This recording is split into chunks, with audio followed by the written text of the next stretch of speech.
మహిళలు అన్ని రంగాల్లో ముందుండాలని భారత ప్రభుత్వ సంగీత నాటక అకాడమీ సభ్యురాలు డాక్టర్ ఎస్పి భారతి పేర్కొన్నారు. కాకినాడ ఎన్ఎఫ్సిఎల్ రోడ్లో గల సత్కల వాహిని కళ్యాణ మండపంలో సత్కల వాహిని మహిళా దినోత్సవ వేడుకలు ఘనంగా నిర్వహించారు. కార్యక్రమానికి సత్కల వాహిని వ్యవస్థాపక కార్యదర్శి డాక్టర్ ఈవి కృష్ణమాచార్యులు స్వాగతం పలికారు. సంస్థ అధ్యక్షులు గోపాల నర్సరాజు అధ్యక్షత వహించగా డాక్టర్ ఎస్పి భారతి ముఖ్య అతిథిగాను, పొట్టి శ్రీరాములు తెలుగు యూనివర్సిటీ విశ్రాంత రిజిస్ట్రార్ ప్రొఫెసర్ సుదర్శన్ విశిష్ట అతిథిగాను, కవి వీణాపాని గౌరవ అతిథులుగా పాల్గొని ప్రసంగించారు. కార్యక్రమంలో భాగంగా తొలుత ముఖ్య అతిథి డాక్టర్ ఎస్పి భారతిని సత్కల వాహిని సభ్యులు ఘనంగా సత్కరించారు.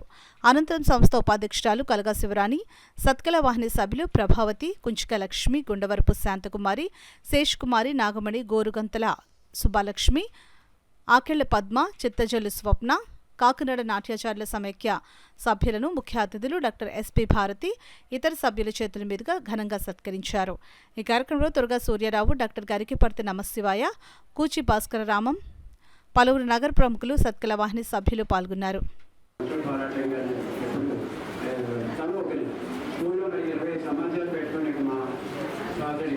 ఇక్కడ శివరాణి గారు వాళ్ళ నవ్యాంధ్ర మహిళ స్థాపించినప్పుడు ఇక్కడ శాంతినగర్లో శాంతి మహిళా మండలి స్థాపించినప్పుడు చాలా మంది సత్కల వాహిని మెయిన్గా పెట్టాలి, దీన్ని చెయ్యాలి మహిళా ఆర్గనైజేషన్ అనుకుని, కానీ కొన్ని కారణాల వల్ల ఇది ఎవరికి ఫలానా వ్యక్తి ఆర్గనైజేషన్ చెందకుండా ఉండాలని సేవా కార్యక్రమాలు కొద్దిగా తగ్గించుకుని విధంగా సేవలు ఎక్కువ చేయలేకపోతున్నాం. మిగతా విద్యార్థి కళాశాల మాత్రం 99% జరుగుతుంది. ఇక్కడ జరిగిన కచేరీలు కానీ, సంగీత కచేరీలు కానీ, నాట్య కార్యక్రమాలు కానీ, ఇతర ఆధ్యాత్మిక కార్యక్రమాలు కానీ మరి కాకినాడలో కూడా జరిగినట్టు ఉన్నాయి. తారతమ్య భేదాలు లేకుండా అందరినీ ఆ మహాతల్లి బిడ్డల్లాగా చూస్తుంది ఆవిడ. ఆ తల్లి ఆవిడ నాకు తెలుసు.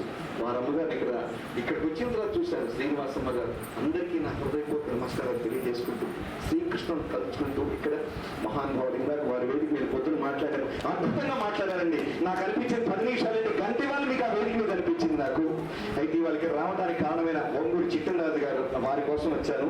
72 కర్తరాగాల్లో నేను చేసిన 6 నిమిషాల కీర్తన ఇవాళ కాకినాడ నగరంలో రిలీజ్ అయింది. కారుణ్ణి పాడాడు ఆ పాట. అది వాళ్ళ ఉదయం జరిగింది.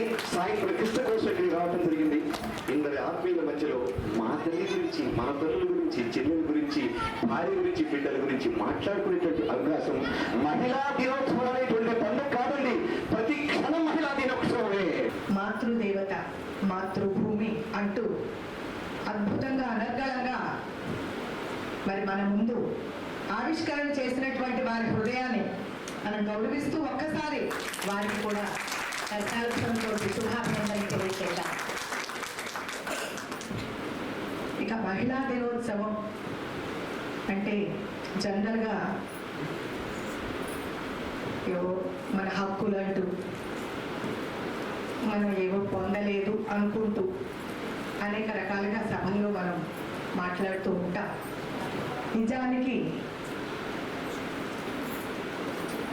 మన సనాతన ధర్మం స్త్రీకి ఇచ్చినటువంటి గౌరవం ఏ దేశంలోనూ ఎక్కడా ఇవ్వలేదు.